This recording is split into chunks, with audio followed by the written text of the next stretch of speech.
rádio e a TV Brasil Espírita apresentam o Espiritismo na Arte.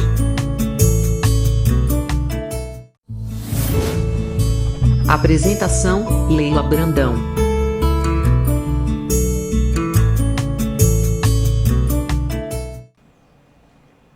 Olá, amigos da Rádio Brasil Espírita de Alagoas, rádio e TV, porque hoje nós podemos nos ver pelo YouTube e outras redes sociais também, né? Assim, é um prazer muito grande estarmos dando continuidade aos nossos estudos do Espiritismo na Arte, o livro baseado nos textos escritos por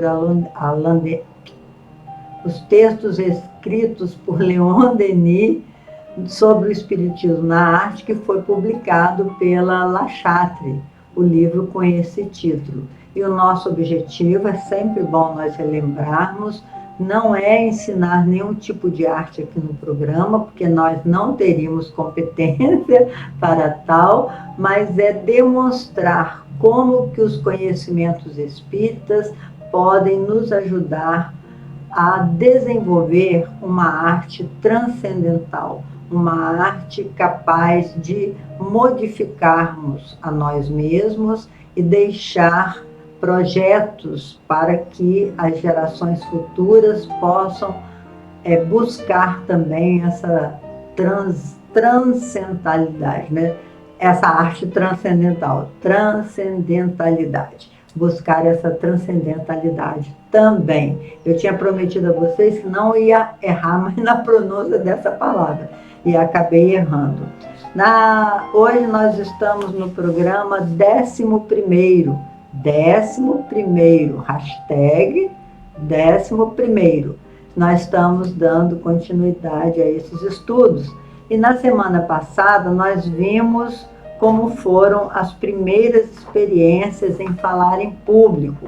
E sugerimos que as pessoas pudessem nos mandar por e-mail como foi a sua experiência, a sua primeira experiência em falar em público. Ainda não recebemos nenhuma experiência. Vocês estão tímidos em nos contar o que aconteceu nas primeiras experiências de vocês. Tudo bem, mas eu espero ainda receber essas experiências. Agora, recebemos que nós fizemos 2 desafios a semana passada, para nos contar a experiência de como foi a sua primeira vez, as suas primeiras vezes que você falou em público, porque nós sabemos que é uma experiência que muitas vezes deixa a gente triste, porque é uma experiência mais com muitos fracassos, né? A gente gostaria de desenvolver de uma forma, acaba sendo de outra, porque a adrenalina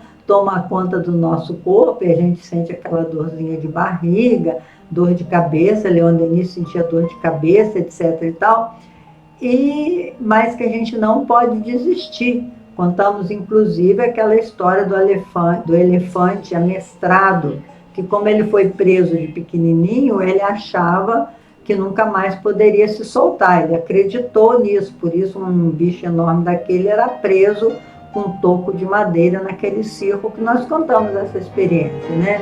A gente não pode desistir por conta das nossas primeiras tentativas não serem tão boas como nós imaginávamos, porque tudo na vida é um treinamento. E nós contamos também na semana passada a história de Nasruddin e a morte, que pedimos que alguns ouvintes pudessem nos dar uma palestra que nós pudéssemos utilizar essa historinha, que nós falamos na introdução, no desenvolvimento, na conclusão, que toda a nossa oratória tem que ter essa programação, tem que ter uma introdução onde possa capturar o ouvinte para o tema que vai ser falado. Logo na introdução, o ouvinte tem que saber do que se trata, né? A pessoa que está assistindo, o telespectador, tem que saber do que se trata, qual é o objetivo, né, daquela palestra. E aí nós contamos uma história que nós falamos que a introdução podia ser a introdução de uma palestra, nós poderíamos utilizar uma frase de efeito, uma história, uma poesia, uma música, que a gente pode utilizar de todo esse tipo de arte também na arte da oratória. Então, nós contamos uma pequena história que é para vocês me mandarem por e-mail qual palestra que nós poderíamos fazer utilizando essa pequena história. E vou só recordar a história para quem desejar ainda mais pela frente da ideia de que palestra nós podemos, o tema da palestra que nós podemos realizar com essa história. A história de Nasruddin. Nasruddin é um mulá da religião Bahá'í. Mulá quer dizer mestre, ele é um mestre, como no Espiritismo a gente diz, ele é um mentor. Então, Nasruddin é um mentor da religião Bahá'í. Ele contou que foi procurar a peste negra, ou seja, aquela gripe espanhola. Ele foi procurar a gripe espanhola ou a peste negra com a seguinte censura, e disse assim: a senhora disse que quando fosse entrar no mundo, iria dizimar, ia levar consigo apenas 10 milhões de pessoas. E a senhora levou 50 milhões de pessoas. Será que nós não podemos mais acreditar na sua palavra? E diz que a morte, a peste negra, respondeu para ele: claro que pode, eu levei comigo realmente 10 milhões de pessoas. As outras 40 mil pessoas morreram de medo. Olha que história interessante que esse mulá nos conta, né? O medo realmente é uma paixão da alma bem poderosa. Então, assim, quais palestras nós poderíamos realizar utilizando essa história? E a nossa ouvinte, Maria Inês, de Volta Redonda, grande parapsicóloga, nos enviou por e-mail a sugestão para que nós pudéssemos realizar uma palestra com o título A Imortalidade da Alma. Já que Nasruddin contou que a peste disse que ia dizimar, né, que ia acabar com 10 milhões de pessoas, que nós falássemos então sobre a imortalidade da alma. Outro ouvinte, nosso amigo também, Geraldo, ele disse que nós poderíamos utilizar o título As Paixões da Alma e falar, entre essas paixões, falar sobre o medo. Tem também outro ouvinte, a Rosane Mota, nutricionista do Rio de Janeiro, nos sugeriu o tema Aprenda a Vencer o Seu Medo, que nós deveríamos, então, trabalhar sobre o medo. Vou contar novamente a história para que alguém tente criar um tema para essa historinha. Se gostarem da brincadeira, contaremos outras histórias na próxima semana. Na semana, eu já contei agora no início, né, a história de Nasruddin e a morte, mas tem também uma outra história sobre a morte que está no livro Perdas e Ganhos, da Lia Luft.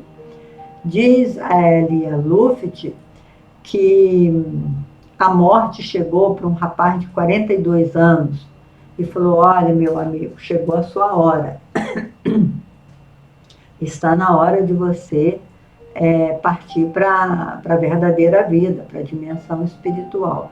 E então o rapaz se desesperou, falou: pelo amor de Deus, morte, eu não estou preparado, eu preciso me preparar para receber essa notícia. Nossa, não vou de jeito nenhum. Peça a intercessão de Nossa Senhora por mim, peça a Jesus, por favor, morte, não me leva assim, me dê um tempo de preparação. E ele tanto chorou, tanto suplicou, que a morte falou assim: tá bom, espera aí então, que eu vou pedir a Nossa Senhora para ver se ela interceda, para ver se Deus atende o pedido dela e te prorrogue a vida na Terra.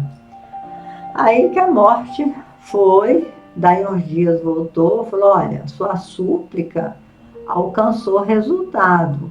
Deus falou que você pode ficar mais um tempo, mas você precisa dar 3 motivos, 3 argumentos, usar de 3 argumentos para que eu leve para ela a razão pela qual você precisa ficar na Terra.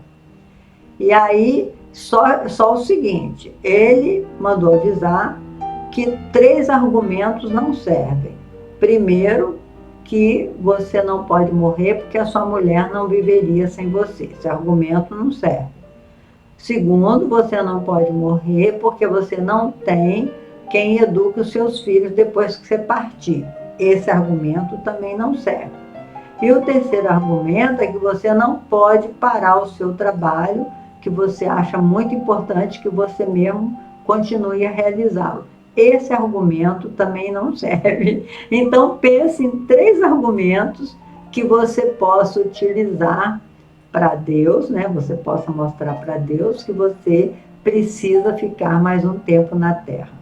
Então, tá aí, meus irmãos, outro desafio para você pensar de que maneira, quais são os 3 projetos que você poderia apresentar a Deus para continuar na Terra e qual o título que nós daríamos para essa palestra. Desafio feito, hein? Vamos aguardar. Recebemos também de um outro amigo chamado Antônio uma informação nos dizendo que quando foi falar em público pela primeira vez, começou a gaguejar. Ele não tinha gaguejamento e de repente ele começou a gaguejar que ele não conseguia desenvolver a palestra. Outro ainda me disse aqui, ele não deixou o nome, que ele deu um branco. Ele não conseguiu realmente falar, ele subiu lá, pediu desculpas, começou a suar muito frio, coração a acelerar, e ele não conseguiu sair das 2, 3 frases primeiras. Isso acontece mesmo. Muito obrigado pela participação de todos. É uma alegria muito grande receber a participação de vocês e fazer com que o nosso programa fique mais dinâmico, né? Assim? E hoje nós vamos falar de livros infantis. Para desenvolver a criatividade, devemos sempre exercitar um final diferente para um livro lido. Quando nós falamos na arte de contar história, nós falamos que a gente podia utilizar desse exemplo de perguntar à criança o que aconteceu depois. Você contou uma história sobre a Rapunzel, que ela foi presa numa torre, né? E que ela jogava as tranças dela para subir a bruxa, outra hora para subir o príncipe, e depois o príncipe conseguiu libertá-la dali, libertá-la da bruxa, e acabaram se casando. E aí a pergunta é, e o que aconteceu depois? O que aconteceu com aquela mãezinha que foi retirada dela, sua filha, tão cedo, porque o seu marido roubou os rabanetes da vizinha, lembra? Que a história começa assim. Então, dá elementos para a pessoa criar de que forma essa história poderia ser diferente. Ou a história do patinho feio, né, que na verdade era um cisne. O que aconteceu depois que ele encontrou com seu grupo de aves semelhante a ele? Como é que essa história poderia continuar?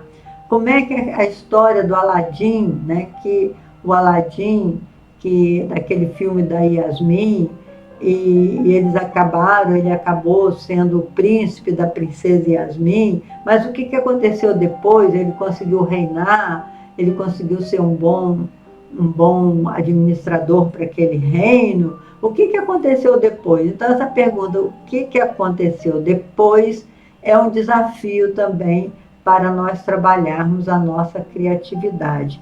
Aliás, eu tinha prometido que nós íamos estudar sobre a criatividade e fica essa promessa para o nosso próximo encontro, para nós falarmos sobre os passos, né, que é assim, a gente tem que fazer igual os americanos, dar primeiro passo, segundo passo, os passos para nós nos tornarmos pessoas criativas.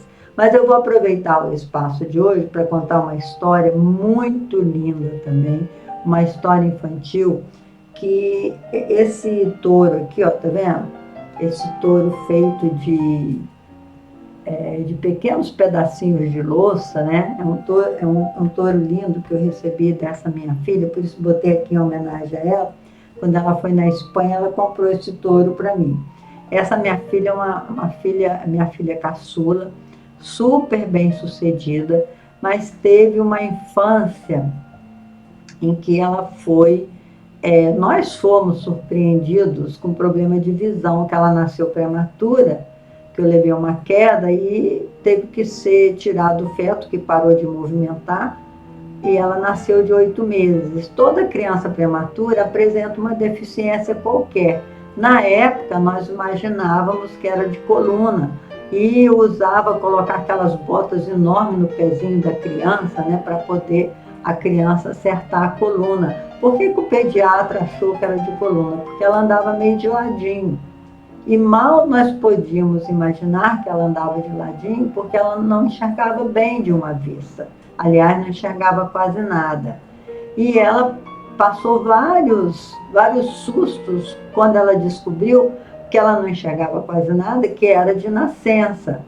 E aí ela escreveu esse livrinho, que é muito lindo e tem servido para muita gente que tem problema de visão, que ela chamou, olha, A Menina de Dois Olhos. Cristina Brandão é o nome dela. Esse livro ela publicou nos Estados Unidos, não tem aqui no Brasil. E ela publicou em português e foi para distribuir para os amigos, né? E até tem amigas dela lá pedindo para ela produzir em inglês também, para beneficiar as pessoas sobre esse livro.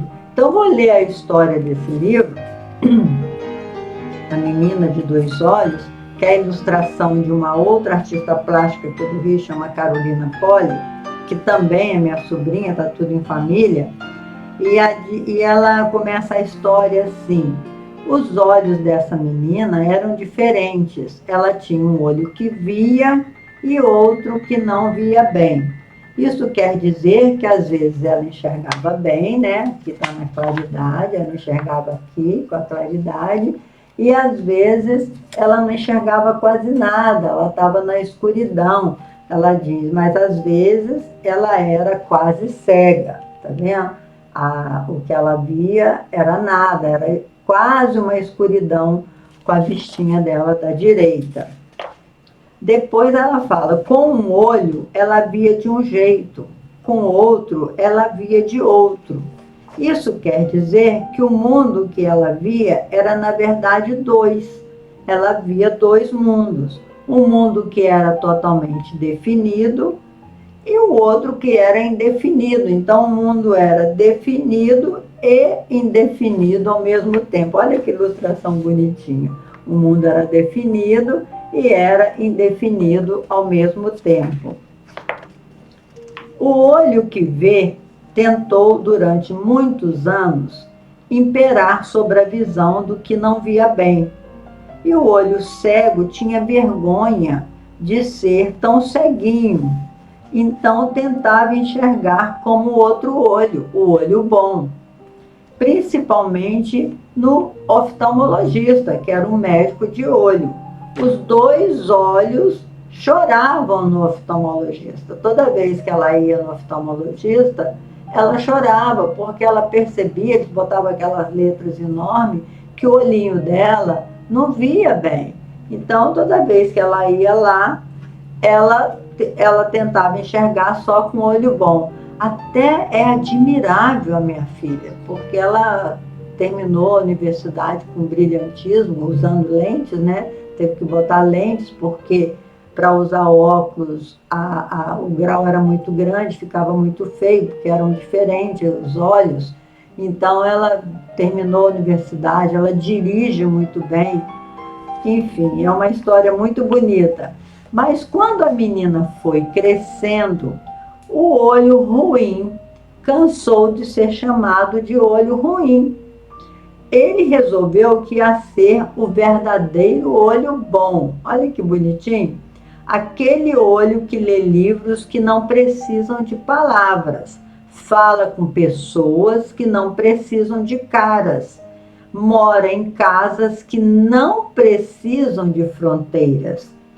Um olho do bem, que vê tudo colorido, tipo uma arte moderna, né? Olha que coisa, que bonita essa parte do livro, mas quando a menina foi crescendo, o olho ruim cansou de ser chamado de olho ruim. Ele resolveu que ia ser o verdadeiro olho bom, porque esse olho, ele não precisava de ler livros que tivessem palavras, ele podia ler livros com as imagens. Ele fala com pessoas que não precisa de cara esse olho bom. Ele fala com as pessoas, não precisa da definição da cara. E ele mora em casas que não precisa de fronteiras. Olha que filosófico, que coisa linda. O olho ruim, então, mandou uma carta para o cérebro da menina. Olha a carta que o olho ruim está mandando para o cérebro da menina. Olha que ilustração bonitinha. Agora vamos ler o que estava escrito na carta. A partir de hoje, eu também sou olho bom, tão bom quanto aquele que enxerga as coisas como elas são. Não tem graça nenhuma enxergar as coisas como elas são. Qualquer óculos faz isso. Qualquer óculos faz isso. Mas nenhum óculos enxerga como eu enxergo. Assinado, o olho bom também. Muito bonitinho, meu irmão. Assinado, o olho bom também. Olha a carta que o olho considerado ruim, que ele agora falou, não, agora a partir de hoje eu quero ser também um olho bom. Eu só vejo diferente, eu só tenho as imagens que eu vejo são diferentes, mas o meu olho é muito bom. Aí ele mandou essa carta, a partir de hoje eu também sou olho bom, tão bom quanto aquele que enxerga as coisas como elas são. Enxergar as coisas como elas são não tem graça nenhuma, qualquer óculos faz isso, mas nenhum óculos enxerga como eu enxergo. Olha como a autoestima do olho melhorou depois que ela mandou esse recado para o cérebro. O cérebro recebeu a carta e enviou um pedido para o pensamento da menina. Vamos ver o pedido para o pensamento da menina. A menina pensou e decidiu então que tinha 2 olhos bons. 2. Ela decidiu, o cérebro falou assim, então você decida, minha filha, que você tem 2 olhos bons. Hoje em dia, a menina tem 2 olhos, um para cada coisa. Com um olho, ela enxerga a realidade. Um dos olhos, ela enxerga a realidade. Olha que desenho mais lindo também. E com outros olhos, esse aqui é muito lindo. E com outro olho, ela enxerga a criatividade. Com um olho, ela enxerga a realidade. Com outro olho, ela enxerga a criatividade. Muito lindo, minha filha. Adoramos esse seu livro. Esperamos realmente que editores brasileiros possam publicar esse livro que tem ajudado a tanta gente. E por isso eu prometo a vocês que no próximo encontro nosso, nós vamos estudar sobre a criatividade. Eu não poderia falar sobre a criatividade sem trazer essa ilustração formidável para vocês do que é enxergar com a criatividade. Porque, como disse Jesus a respeito dos olhos, né? Se os seus olhos forem bons, todo o teu corpo terá luz. Se os seus olhos forem ruins, né? Se você considerar o seu olho ruim, todo o seu corpo entrará em trevas. Que dizer maravilhoso de Jesus, que experiência tão grande dessa minha filha, que pôde fazer do limão realmente uma limonada. Ela decidiu que teria 2 olhos bons, apenas um diferente do outro. E eu me lembro quando ela ia fazer carteira de motorista, ela ficava pedindo a Deus que ele mandassem no exame médico tampar o olho ruim primeiro para ela olhar com o olho bom, porque aí ela decorava tudo com aquela mente privilegiada, né?